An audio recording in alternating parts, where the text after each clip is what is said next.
And like I was just on my phone, and then Yachty, I got a DM from him. No way. Oh shit, like that. Okay. Yachty came through, he picked these up. Yeah. And then I had all these people in the comments saying like cap, like that's not true. Like, and then he saw the comments. So then he went in the comments and he was like replying to people. And, like, Really? he roasted Backed someone in my comments and then like reposted the shoe on his story. Who's the biggest celebrity you sold to so far? I think it's like I saw Kevin Hart. Yeah, I think Kevin Hart is the biggest. Yeah, the last one he sold, I believe, was 90K USD.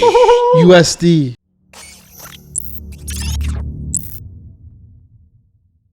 What is up, guys? Welcome to the Mav Podcast. Today we have a special guest here, Ty, also known as CuratedVan. He is the idea of the shoe culture in Vancouver, Canada, and he sells to your favorite rappers. He sells to your favorite actors. And today we're about to find out how he built his empire when it comes to shoes. Thanks for coming on. Yeah, of course. Thanks for having me. I'm excited to get right into it. Awesome. So obviously, guys, I've known Ty. We went to Heritage Woods together. Yeah. So high school in Port Moody, Vancouver.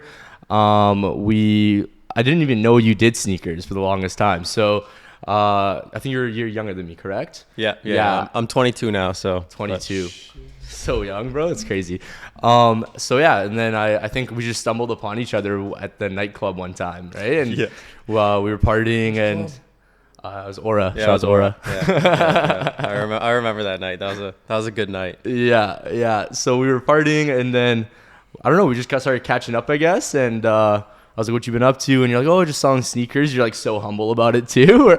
And I'm like, "Okay, like cool, blah blah." And then your friend's like, "Bro, like this guy is being way too humble. Like he's selling sneakers all over the place, all this stuff." So tell us more. Like how did you get started? Because I know in high school, like. When did you start, first of all? Yeah, so I started in high school. I think it was like grade 9, but it obviously wasn't to the level that it's at now.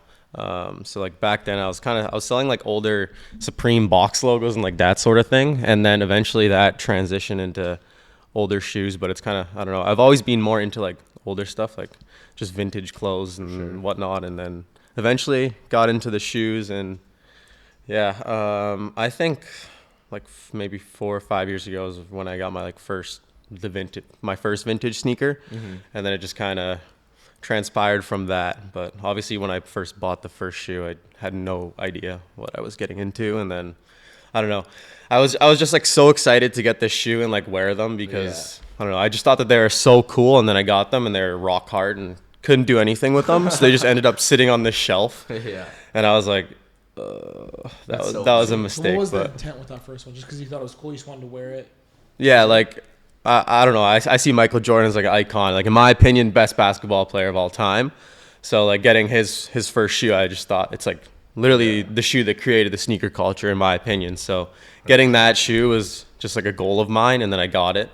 With like I don't know, I wanted to wear it, and then obviously got them, but I didn't know what to look out for and whatnot, and got them. And so so when you first got them, your goal wasn't like resell, right? It was just like you just wanted to wear them, or like as a collector. Yeah, like it was I just found a good price, and I wanted to. Were they used or were they? Yeah, they're used. Okay. Yeah. Cool. Do you mind me asking how much they were? Yeah, I think I paid $450-ish. It was on Grailed. Yeah. But like now that same shoe would go for like $1,200 plus. Right. Yeah. So I don't know. It's been pretty crazy to see like all the. That's crazy because I'm thinking like you said grade 9? Yeah. Like $450 for a pair of shoes in grade 9. How did you cop that? Your obviously parents helped you out. Or? I actually started like how I built up enough money to like start was by painting shoes. So I'd like paint shoes for people, and then I like built enough money to obviously like buy my first shoe because I don't know, kind of like a goal of mine. I didn't really want to ask my parents to fund it, like 100%.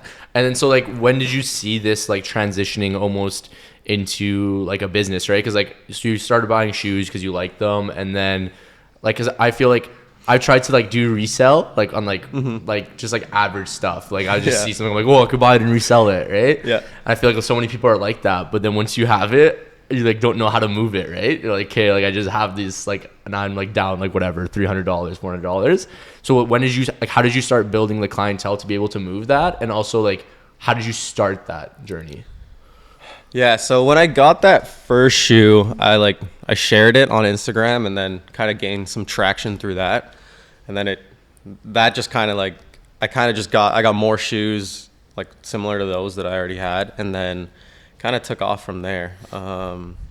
Was the page made with the intent to resell, or was it like just kind of like you were A trying blog. to share your like Yeah. love for sneakers? If that No, makes the sense. page was definitely made for like the intent of reselling. Like, Yeah. But before I made the page, I used to just sell like on Facebook groups and all those sneaker groups. Yeah, fair and then enough. I think there was a big shift from all the Facebook groups to like people making all these like Instagram pages to sell on there.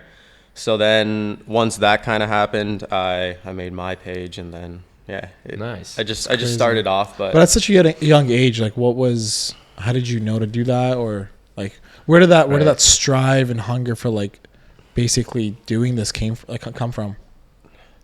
Was To it be like was it a goal of like making money? Was it kind of just like fell into place? Yeah. Like, was Yeah. it kind of like, because some people like, for example, like they have the idea and goal of wanting to do that, and sometimes just like you just liked it and it just started working and you just kept running with it, right? And like, Yeah, I think it was more so like just the passion behind it, like, and I enjoyed it. So 100%. it all worked out how I wanted it to work yeah. out, and still. because I feel like we had like even in Heritage we had like for example, like I remember my grade there was like people that were trying to do resell, and like but they didn't know, like I feel like they didn't have like a target, didn't have a niche, didn't have like, they'll just buy sneakers like just because they're like, oh, like here's the Yeezys, like they buy it and then they're like they'll wear it for a couple days and then they'll try to sell it. Yeah. But like I feel like theirs didn't, like they had no goal or intent behind it. Like maybe the passion wasn't there. They were just kind of trying to, you know, like just sell sneakers, but they didn't really care for the shoes. They didn't like have the passion behind like what you said. Like you're like, Jordan was like my favorite. Like he's like, you know, like I was like the prime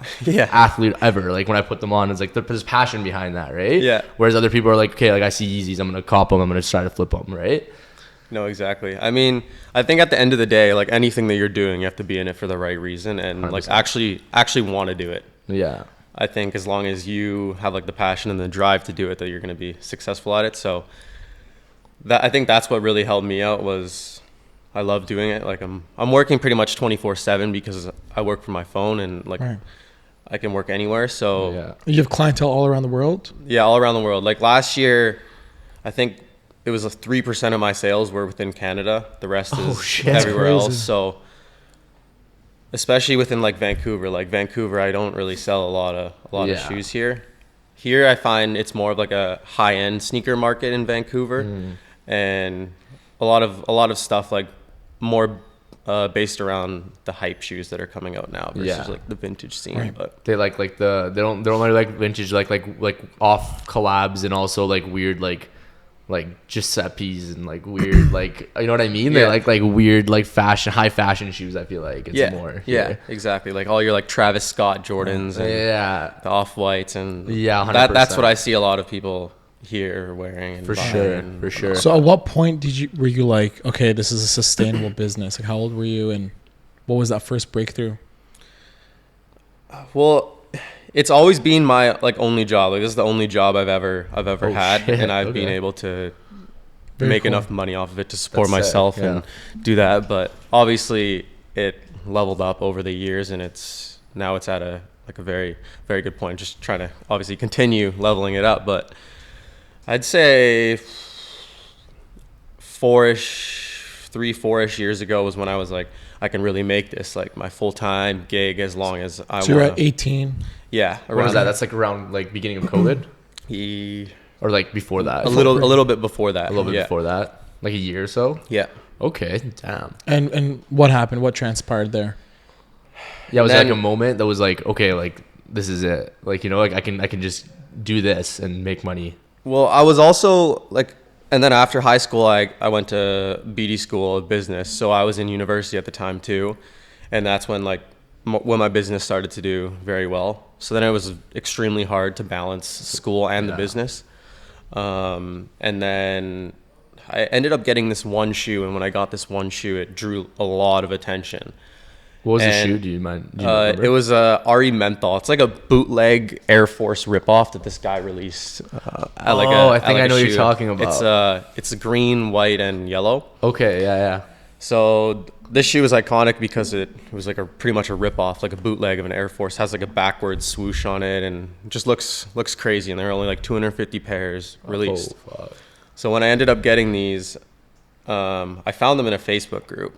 And just randomly. There was some guy in Toronto who had them, and they were brand new, which was pretty hard to find at the time because it came out in like 06 or something. So finding a brand new pair was... How much was it posted up for? Oh, I don't even remember. I think I paid 4K Canadian for them. Yeah. That's deep. Sight unseen. Pardon? Sight unseen. Yeah. Yeah, like I didn't even negotiate with the dude. I just paid it because Yeah. it was like a extremely good deal, and I was going to find them. So what happens with the resale? Is it is it usually like the person that's selling it first doesn't really know the value? Is that how it like, or is it like once you cop them, the value over time goes up and then you flip them? I mean, like sometimes you'll find a shoe where like I get a lot of messages now because I'm selling all like older Jordans where a lot of people will message me and be like, hey, like my grandma just found this shoe in her attic.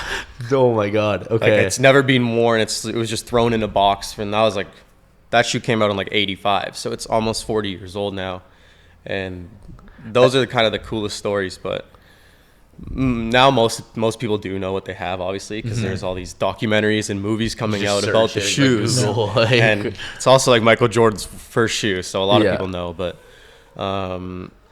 do you also back to your original? So you got these 4K shoes. Yeah. You're at SFU right now. Yeah. What happened then? Yeah, so then I was like sitting outside with my family and we were just talking, and I was pretty excited about these shoes, so I was just telling them about it. And then like I was just on my phone, and then Yachty, I got a DM from him. No way. Oh shit, like that. Okay. And then I was like, oh, like no way. And I was telling my dad because my dad's a fan of Yachty, like he likes his music and whatnot. It's pretty funny, but so then he's like, he saw that I also had some Jordans, but he saw me through the post of the menthols. Then he just sent me a like screenshot of my friend's Air Jordan 1 collection, and he's like, yo, need all these. He's like, you got time to hop on a call? So then I was like, yeah, of course I got time. Yeah. So then we went up. I'll miss Econ 102. Yeah. So then I literally, I just hopped on a FaceTime with him, and then I was showing him what I had and whatnot. But at the time, I didn't have much in his size. But he's like, I need those menthols, but they were too big for him. So even though that shoe, I didn't end up selling them to him, it connected me to him. Yeah. And then through that, we built. Sorry, was it a private number or was it an actual number? Like you saw the digits? Or did he DM you? He DM'd me first, but then I got his number after. His actual number. Yeah. So question. So when you had the shoes, and they weren't his size, but like now you know that he obviously has his eyes on your page. Did he follow you, or was it just kind of like, oh, like he knows about me now kind of thing? So if you had shoes in his size, would you just DM him back, or you got his number? I guess you just shoot him a text, or? Yeah, no. So he followed me after that, and then obviously I just had to find shoes his size, and then once I found shoes his size, I like posted that I was like, Yachty came through, he picked these up. Yeah. And then I had all these people in the comments saying like, cap, like that's not true, like just blah, hating, blah, like that's BS. And I was like, and then he saw the comments, so then he went in the comments and he was like replying to people. Damn. And, really? He roasted someone in my comments, and then like reposted the shoe on his story. To like show that he actually bought. How many followers do you think you gained right off the bat when you just storied it? Oh, I think I went from like 2K to like 4 or 5K. Doubled up. Instantly. Yeah. That's crazy. And that was crazy because that was like the first time that's ever So happened. is that the first like you would say like macro influencer, like a rapper or whatever that like bought from you, or like was Yachty the first person you sold to, as far as like celebrities go? Yeah. Well, actually, the first person I sold to was Zach Bia. Zach Bia. Yeah. Okay. And he's like connected to everyone within the whole celebrity group. Like, oh, okay. He's now he's like DJing and stuff. He's putting out some songs. Like he just put out a song with Yachty now. So would you call Yachty right now? No. You could though. Yeah. Yeah, you could. Well, technically, it's his number. Yeah. First time on the Mav Podcast. Yeah. First, just attention, guys. We're calling Yachty on the podcast today. That's crazy, dude. So then, what? That just opened. You must have. Sorry, you must have triple backups of your phone. Right? Yeah. So if I lose my phone, my contacts, no one gives a fuck. Yeah, but he's got the cloud. The cloud has a cloud. Yeah. You know what I mean? What was I saying? Oh, so then what? Did that open up like the floodgates of basically Zach Bia was the person that like introduced you to Yachty, or? Well, he didn't introduce me directly to Yachty, but the word got around. Like, yeah, like, I got my sneakers from here, kind of thing. like I don't know. Maybe he told him that I had these shoes and he knew that he was looking for them. Yeah. I don't know, but he was definitely the first person, and then he was connected to like. So I'm gonna go start from ground zero. I don't know much about the hype culture, so maybe educate me and some of our viewers here about this whole shoe culture. Is the intent typically to actually wear them, or is it just to like showcase them on your? It's like art. Right? Is it like art, or are they some actually people wear them though? Sure, yeah. What's the majority? Because my follow-up question is the sizing thing that you brought up. That's always been a question of mine. Is like, you know, if it's art, it doesn't matter if it's size 10 or 12. But I mean, there's definitely like a lot of people will buy 85 Jordans from me with intent to wear them. So they got to look out for like certain things to make sure that they're still wearable. Obviously, like I have a few pairs that I wear, but then there's also the collector side where people are just buying them to display them or almost as like an investment now. Yeah. Especially some of these shoes have like yielded a way better return than it's like gold and watch. It's like watch. Watch and gold and silver and like probably 3-4 years ago. I bought a dead stock Chicago for dead stock 1985 Chicago for like I think it was under $5,000, and now that shoe's like near 20. Sheesh. Okay. Question. So most of the celebrities that are buying, let's just say, right? They only wear these like, I don't know. I guess it's different. Well, I guess it's different on each person. I guess right? celebrities are different because they're gonna probably wear them. 100%. And correct me like if I'm wrong. I saw you had the one with Yachty performing recently with the new shoes you gave him, right? Yeah. Yeah. Okay. Damn, that's crazy to me, man. So sizing. So if these shoes are so rare, how can you source more at that size? Or are you just so in tune with like the shoe dealer market now? You guys can just like hop around with calls. Connects, right? Yeah, connects. Yeah, I mean, with some shoes, but there's also like some shoes where it's kind of like if it pops up, then I'm gonna have the opportunity to get it, but it might just never pop up. Like there's some you're shoes on the screen all day, like you're just looking like constantly. Then kind of. Well, most of it is through people because a lot of these shoes aren't going to be listed anywhere. It's going to be like someone's grandpa probably has some of these shoes and they don't know what they have, but eventually maybe that shoe will pop up. I wonder if people are like these guys know nothing about shoes. Like, just to let you guys know, like me and Murdad are not sneakerheads, so we're just learning stuff as we go. So if we like ask questions that people know the answers to, like Cash is returning these shoes after the episode. Yeah, exactly. So but yeah, okay. So tell us more about. So how did you build up to 60K? Like, how was it just gradual congrats. over time? This is what, last night? Yeah, last night, yesterday. Yeah, okay. No, it was it's obviously a milestone, so I'm super stoked about it. But it's just through being consistent, to be honest. Just consistency and I guess posting, and I don't know. I do like story time videos and things. 100%. Right. I see like a lot of people enjoy like those type of stories, especially when I'm sharing like a story of someone finding like I've had some crazy stories about shoes that people have just like found. Like this one shoe that I bought, this guy went into this like abandoned warehouse and they were just sitting there, and then he like posted it on Reddit, and then I had all these people send me the Reddit post, and I was like, yo, I need those, like how much you want for them? So then I ended up getting those, and there's just like another story I got, this like dead stock Chicago from this woman. When I think it was 1986, she got given them for Christmas and tried them on, but she thought that they'd be worth something because at the time they were making a lot of like bootleg 1985 Jordans back in the day. So she's like, oh, like maybe the real ones are going to be like worth something one day. So she just ended up throwing them in this bin, kept them for like 35 years. At the time, the retail price was $69. Yeah. And then sometimes it got marked. That's a lot by like back then, too. Yeah, exactly. Yeah. Sometimes it got marked down to like $29.99. But that's just crazy to think that like someone like put these shoes on back then, and it's just like, okay, well, I don't want these, and they just put them like just in a corner somewhere, and then like 30 years later, someone else. So what are they worth it, now? like, Now that same shoe, if it had like box and all the extras that it came with, is like 20K plus. That's nuts. oh my god, man. So going back to the fact that you were at SFU studying business, did you complete that degree or did you drop out? I dropped out Okay. a little over Why 2 would you even years. complete it? I wouldn't. Well, no, but I'm just curious. At what point did you dip? Well, for the longest time, obviously, like my parents wanted me to get the degree, and then I kind of had to like prove myself, obviously, because at the end of the day, they just wanted what's best for me. For sure. And then I like dumbed the courses down. Like I was only taking like 1 or 2, and then I was like I'm so over it. Yeah. Like I just want to focus on my business like full time and just do that.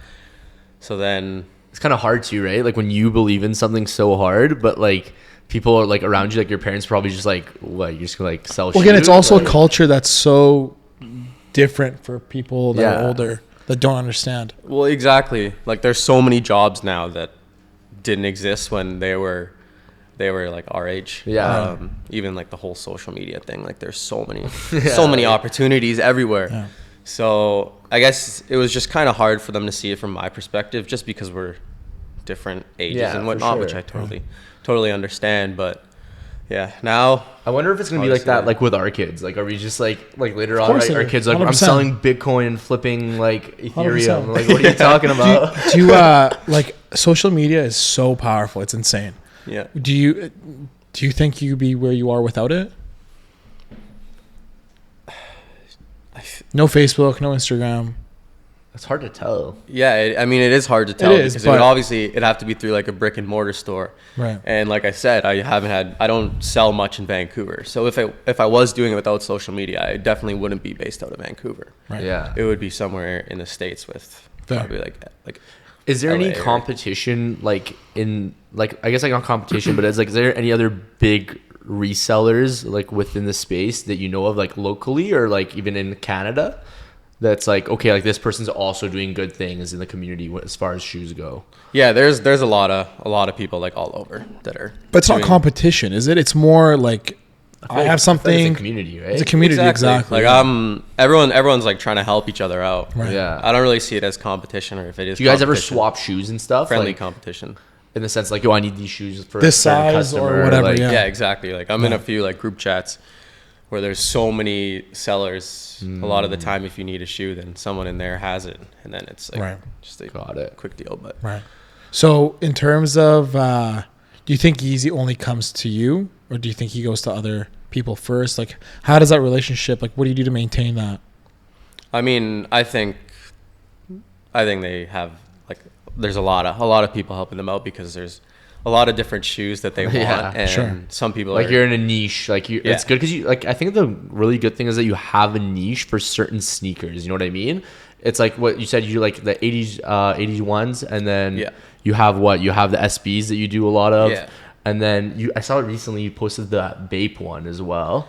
Yeah, so I don't know. My focus is kind of like 80s to 2000s, that era of sneakers.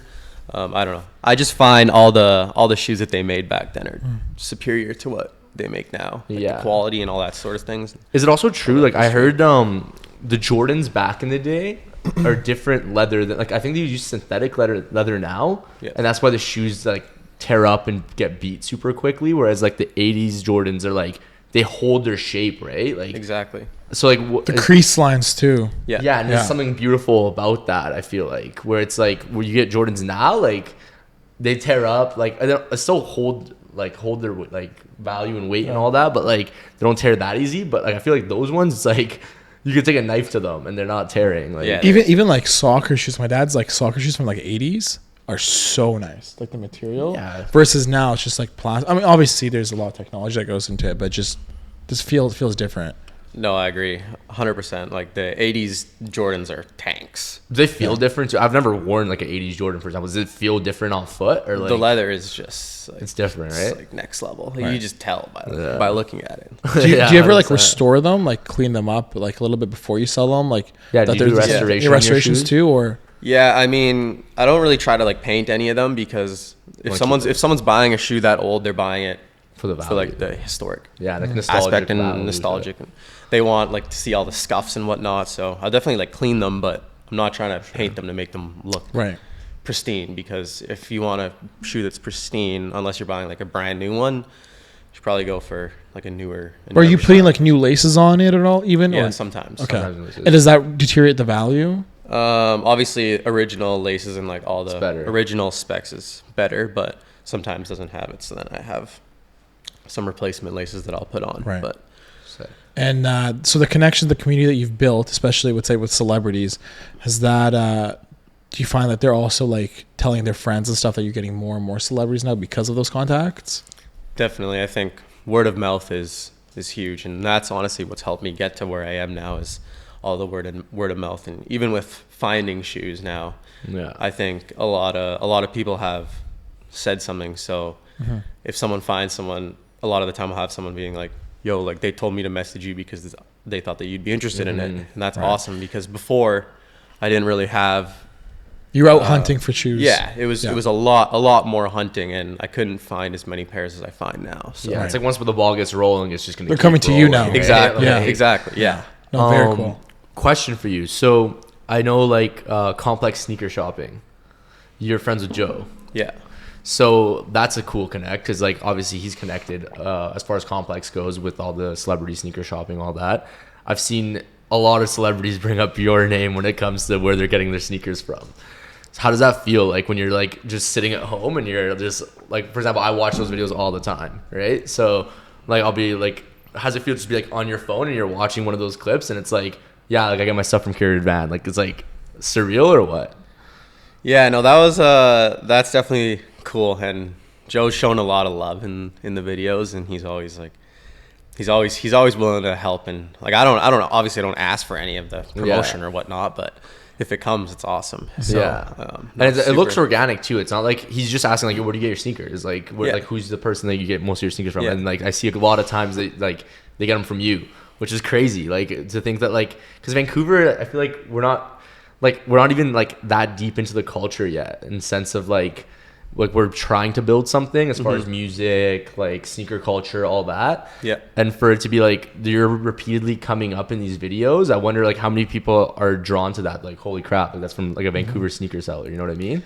Yeah. Yeah. No, it's cool. I mean, yeah, there's not really much more I can say. It's just like I'm watching it and I'm you should be really proud. Yeah, what you've accomplished is unreal. It's literally insane. Like, who's one person you really want to sell to? I'm a huge football fan. Like Justin Jefferson would be would be super Justin. Cool. Justin Jefferson's be crazy. I saw you like who's the biggest celebrity you sold to so far? I think it's like I saw Kevin Hart. Yeah, I think Kevin Hart is the biggest. Did you get to meet these guys, or just over the phone and like? I haven't got to meet Kevin Hart yet. Okay. No. I'm going to Barcelona with a few of my friends like mid-April here, and I sold to Jules Koundé, who plays on Barcelona. So I'm going to the game and hopefully meet him. That's crazy, when I'm there. Dude. So that's gonna be. It's crazy that like selling sneakers has you like rubbing shoulders with like some of the people that you like literally have seen on TV, or like, you know what I mean? Like that's so crazy to me to like think that. Yeah. Like I saw like Devin Haney was one. Right? Yeah. That was recent. Like that's crazy, dude. I still like to think like you're like in school at SFU and you're like just studying a business degree, and then like out of nowhere like texting you, you're building this and like you're like, oh sorry, I gotta answer a FaceTime. Yeah. Like that's crazy. Yeah, that's crazy to me. Surreal. Oh, I want to know what's like the most rare sneaker that you have currently, or like you have had ever. If it was like one you can think of. Well, I'm working on it right now, so I'm hoping to make it happen this week. Shit, what is it? It's they're called the Paris SB. It's like arguably one of the rarest SBs ever. How many pairs are there? I think there's 202 in the world. And they're crazy. They got like all over print, but each pair is different. So every pair has like different aspects to them, kind of. But they all look similar, but there's some things that are off. And different on each shoe. But no, I think this week I'm hoping to secure How do them. you track something like that down? Like if there's 202 pairs, like I just like that's so crazy. I think you're just so well in tune with the community that it just it comes. But to how do you now. even track something? Like how can you like find a shoe that's like 200 pairs made? Like the world's not a small fucking place, you know? Like Yeah. it's so weird to me. That's sick. So you're working on that right now. Yeah. Yeah. When you say working, is it like negotiating the Is that price, price-wise, or is it Well, like? Now I found the shoe, and me and my friend, he's my friend. He got lucky. Like he had 4 of them. Jeez, Oh my god. this guy's sitting on a gold mine. Yeah. So last year he sold 1 of them. And now he has 3. You trying to cop all 3 now? No, he won't sell the other 2. This is the only. So like one of the 3, this one doesn't have the box, so he's willing to sell it for the right price, obviously. Yeah. What, do you mind me asking? Do you know how much he sold the last one for? Like Yeah, the last one he sold, I believe, was $90K USD. USD. Yeah, so that's like 130. How are you? Do you find me asking? How are you financing? Are you? Or is it all through just cash, or are you getting loans out? Like what's?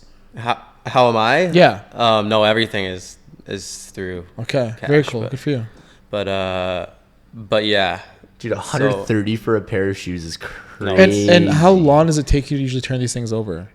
Well, this one I'm looking for a client of mine, so I'm It's ready to I'm go. sourcing these for him. Okay. So yeah, the deal's pretty much already set in stone. I just have to go get the shoes. Bro, I'm not wearing those shoes anywhere near Vancouver, stepping in homeless shit. These ones I don't think they're gonna be worn. I think they're gonna be like displayed. But on a regular, typical transaction, how long do you have to hold these things for? It really depends. Like some shoes I'll buy them, I'll get them in, and like I'll post them, they could sell same day. But then there's obviously some shoes that will take a little bit longer to sell. Because you did your you did a what's it called, a drop. Yeah. And what was it, 16 sneakers, was it? Yeah. 16 sneakers. And you sold, I'm pretty sure, like half of them in a day, right? Yeah, I think I sold like 8 or 9 yesterday, so a little over half. But then there's some shoes that I know are gonna go. Like typically, a lot of the bigger sizes sell faster. Like I dropped like 2 size 12s, and they sold out in like the first 5-10 minutes. Because people are looking, right? Like if you have that, like if you're a bigger size foot, you know you're probably not going to see many sizes. Well, like, if you get on that point, what's like the best shoe size to buy if it was one size? like most convenient. Yeah. It's like a Well, 10? the hardest for me to find is like 12 or 13. Oh, So really? whenever Interesting. I don't know why. It's like with older shoes, it's harder to find, but with newer shoes, they're like on the cheaper end. Yeah. I don't really understand it, but yeah, 12 or 13. If I could find way more of those, it'd be awesome. But So what, the most common is like 10 and a half? for me, most common is like 9-ish. Above average, man. Like yeah, size 9 I find It's so a weird. lot. When I go into stores, I can't find like 10 and a half because like common shoe size. Oh, you're still one of those. Yo.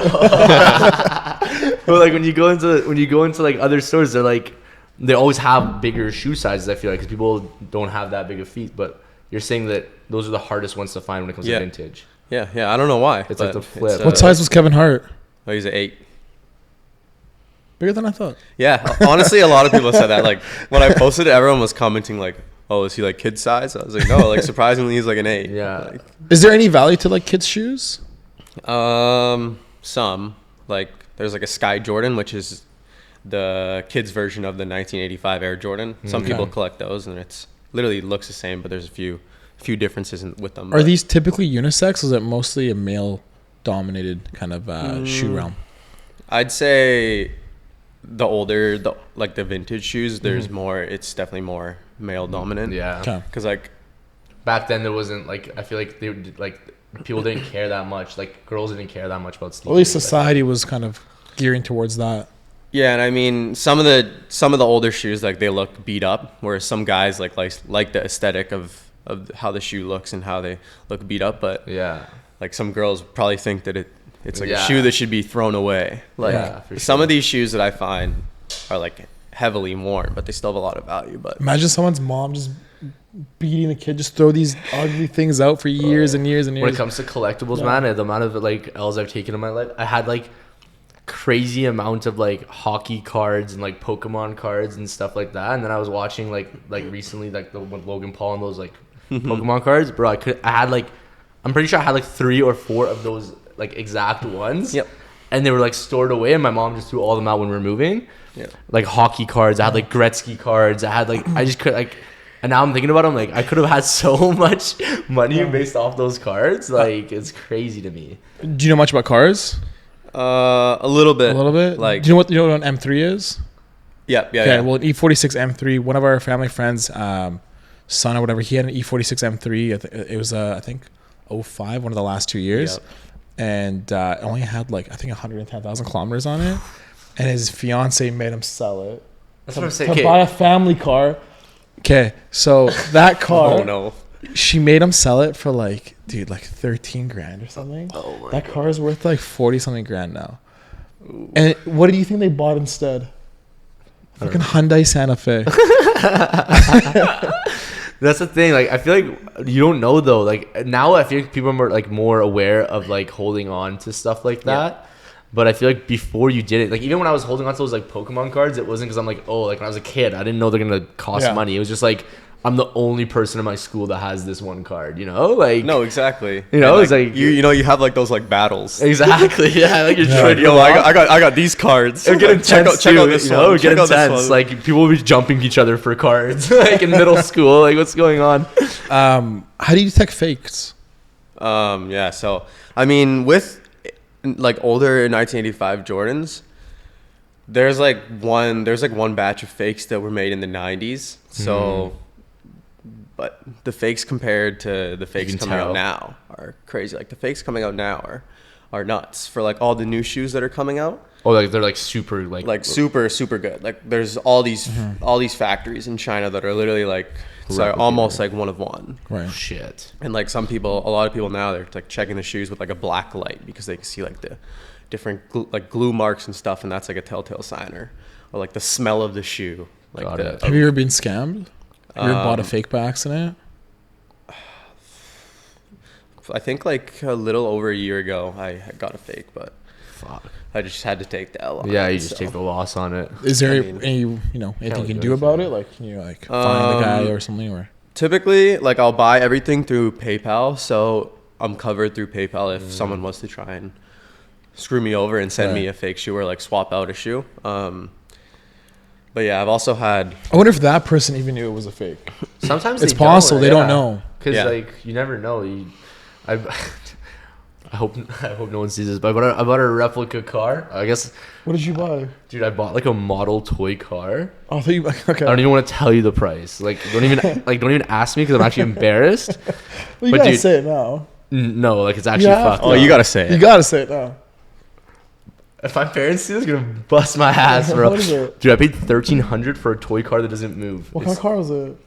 Dude, I don't know what got into me. I walked into this hobby store. I don't even know shit about cars, dude. I'm like, all right, like this looks pretty cool. It's like in a glass. It's like one of 200 something. I'm like, yo, give me that. That guy knew one idiot will buy this one day. And that was me. I was that idiot. Bro, I got that. I went back. I'm like Googling the manufacturer, trying to figure out what's going on. Like it's handmade, like, Yeah. Hot Wheels with 3 E's. Bro, fuck, man. I literally, like, I was sweating, bro, because I searched this shit and I don't find the car anywhere. I'm like, okay, it's rare or something. Like, oh, no. What kind of car was it, though? It was a McLaren. SRL. Was it part of like your manifestation stuff? One Bro, day. no, man. It was just like, I was like, I'm going to cop it, I'm going to flip it. And then I copped it and I emailed the company. They're like, we've never made that color. Where did you buy it from? Call them out. Dude, they're local. Well, they sold you a fake. Yeah, you're right. I forgot the name of it. It's like this Japanese store. People will know, like the hobbyists will know. In Metrotown? No. I forget where it was, man. It's literally a Japanese store. I think it's called like Yubo, something like that. Like, I don't even know what it was, but I didn't even wait for the reply of the email because I was like, I'm returning this. So I went and returned it because I couldn't find it anywhere on the internet. Bro, 7 months later, the manufacturer hits me up like, we've never made that color before. And I'm like, I would have been down $1,200 to a toy car, bro. So I was in Turkey this past summer. There's a huge fake market there for everything. Yeah. And then, as you said, there's different levels of fake. When you first walk to the storefront, there's like the cheap fake.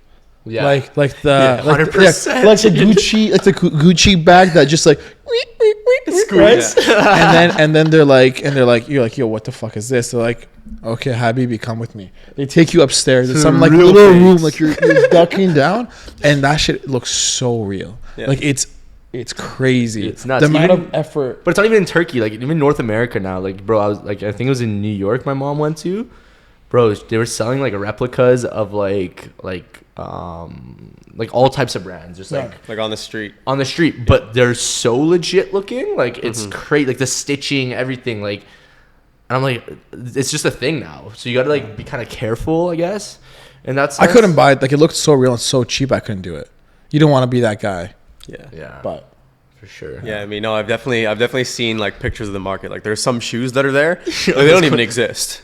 Yeah, like the right? car. Yeah. They don't exist. So if you don't know what you're doing, like you probably educated yourself a lot on these shoes, so you Yeah. know what's going on. But like for someone like me who like I just went in there, I'm like, hey, this looks cool. I'm probably gonna buy it and sell it later. Yeah. But if you don't know about it, like you don't know if this color has ever been a thing or who the manufacturers are, who's making them, whatever. it's like I was a kid. I was on the bus and there was a shoe. Some lady was wearing a shoe, had an Apple logo on it. Yeah. Like what? Question for One of one. for sneakers, because I know like for like trading cards and stuff, you can send them and get them graded and like make sure they're real and all that, like authenticate them basically. Is there a thing for that when it comes to sneakers, or is it just like there's people that just know like? So you can like sell through eBay. eBay has like an authentication system now. Okay. So like if you sell a shoe on there, it has to get authenticated for it to get shipped to the buyer. Nice. Same with like StockX or Goat. Yeah. Those are other platforms too that if So they automatically do it on the resale platform. yeah. Oh, that's on convenient. That's some great. of those some of the platforms. But there's also, it's not like a grading system, but obviously for like authentication, if the shoe's signed by someone, like I'm not buying a signed shoe unless it's got like a certificate saying when it was signed, where it was signed, and all the information Details, behind it. for So, sure. Yeah. What's where do you see your business going in 5-10 years? Do you have any employees right now? No, Just you. just myself. Okay. But I think 5-10 years, I'll definitely need some help. Okay. Because even right now, it's a lot to juggle everything For on sure. my own. But I mean, like I said, I'm always kind of working. So just I gotta just keep grinding and obviously knock out each things that I need to do each day. But 100%. I wanna eventually open like an appointment only store, kind of, where like people could come in and get like a one-on-one shopping experience. Like I don't think I would ever just open a brick and mortar store, because I feel like for the shoes that I sell especially, It's too risky, right? So it'd be like a pop up. kinda like a pop-up type vibe. But yeah, I don't know. Especially when someone's spending that much on a shoe and like all the historic aspect and whatnot behind it, I kind of want to give them like a special experience versus Yeah, just true. them walking into a store and buying a Right. shoe. 100%. I think that would that's my cool, though. ultimate goal. That's like you want to bring them in one-on-one, break down the shoe, like all the details. Like you don't want to just be like an employee working at a store. Like here's your shoes. Yeah, right? like where they can like hang out. Like they'll be like they can just come and like chill. Like Yeah. even if someone doesn't want to come and buy something, they can just come and like That's chill sick. and hang out and check out the store. Very and- cool. Yeah. That's super cool. And then, so are you planning on doing any other branding moves as far as sneakers go, or is it just you want to just do resell, or is there any like? Was is it that- just sneakers, or do you think you're going to go into like other apparel too? Yeah, so I'm like working on some clothing, and I had some like socks, and I did a collaboration with my friend from Singapore on some laces where we made like replacement laces for people. So if someone bought a shoe, I'd give them another set of laces so they would have like two different colors that they could alternate between with. Nice. So yeah, I'm working on like a hat that I want to release, but Do you think you'll ever do your own brand? Is it gonna be a curated van, or are you gonna like do a branding, like a new type of thing? It's not a merch, right? see, that's the thing. Like I don't want it to come off as like merchy. Like, Yeah, I want like- it because like Yeah. I want it to be something that I would wear and like wear every day, and I don't want it to just be like Yeah, like curated, here's like, just yeah, my curated logo van, this is slapped my- on something. Like Yeah. I want it to be like unique and special. That's why I've been working on it for a while. But Do you know any like local designers or anyone that you want to work with to make that happen, or is it just like you want your own design? Like, do you want to get someone's help doing Yeah. the design? Or? definitely, definitely need someone's help. Like the design aspect is not my strong suit. So last year I was part of like an auction with Sotheby's in New York. So when I was there, I have obviously met quite a few people from New York just from my like a page and whatnot. So one of my homies is helping me out, and he has his own brand. So we're kind of working on like a design right now for. That's it. So you're basically like slowly gonna integrate into fashion and like creating clothes as well, slowly over time. Well, yeah. There's that obviously that I wanna work on, just because like I don't know, I want some stuff to wear too. Yeah, that, for sure. That like represents like what I'm doing and whatnot. So it's more so that. But if people are interested in it as well, then I will definitely roll that out. And there's like a few other things. Like I wanna work on some prints that like could be like framed and whatnot. Because at the same time, I understand that not everyone's gonna drop X amount on a shoe. So if I can kind of give them like say like someone's buying a shoe to display it, and this print is like the shoe that has like the cool aspects and whatnot, I want to be able to kind of make that happen too, but obviously way cheaper. Well, we can collab too, right? You just buy a pair of shoes, 10% off all kitchen and bathroom renovations. That's so funny. What else do I want to ask you? Okay, so as far as sneakers go, did you ever have a sneaker where you had it and you're like, I don't want to sell this one, like where it's like you kind of like had a sentimental attachment to the shoe where you're like, I don't know if I want to sell this? Yeah, so like even though I sell, I'm also like I collect. So my goal is to complete the whole original Jordan set, which is gonna get like the original 1985 Jordan 1 set. So I'm missing 4. There's 20 pairs. But which ones are you missing? Maybe someone out there has it. This burgundy metallic, the orange metallic, black metallic, and the purple metallic. I had the burgundy metallic like a little over like maybe 2 years ago or a yearish ago, and I sold it because I was like, they weren't the best shape, and I was like, I'll sell it because I'm gonna be able to find another one. I'm gonna be able to find another one. No luck anywhere, especially with the other ones. If you guys have that, hit his page, CuratedVan, hit it. 10% off bathroom kitchen reno. Yeah, if you're able to supply any of those shoes, 10% We'll hook you up. Imagine you can't have nice shoes and walk into a dusty old kitchen. That's facts. It's true. Exactly. What was I gonna say? Signed sneakers. Yeah. What's the craziest one you've had, like signature wise?